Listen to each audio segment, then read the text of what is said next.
महाराष्ट्रातल्या निवडणुका डिसेंबरला होणार असतील तर ही सत्ताधाऱ्यांची सोय आहे.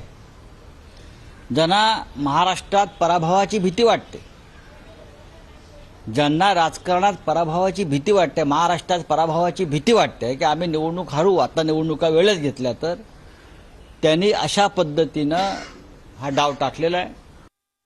ज्या वेळेला मागच्या वेळेला आमची निवडणूक झाल्यानंतर लवकर काही सरकार स्थापन झालं नाही, त्यामुळे राष्ट्रपती राजवटसुद्धा लागली होती, बरोबर आहे.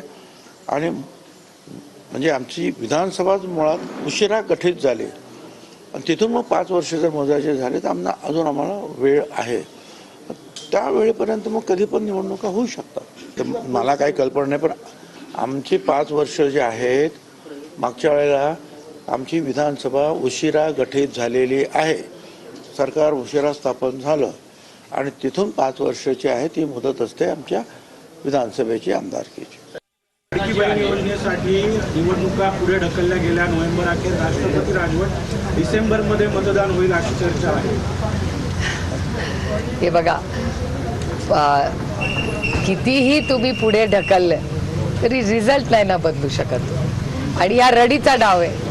म्हणजे जर लाडकी बहीण योजनेशिवाय हे पास होत नसतील तर ह्याच्यातच अपयश आहे हा सरकारचा पहिला मुद्दा. आणि दुसरा मुद्दा की ह्यांना जर वाटत असेल की पैसे वाटूनच इलेक्शन जिंकता येतात तर मग लोकसभेमध्ये जिंकले असते ना, काय कमी केले आहेत का उद्योगांनी लोकसभेमध्ये?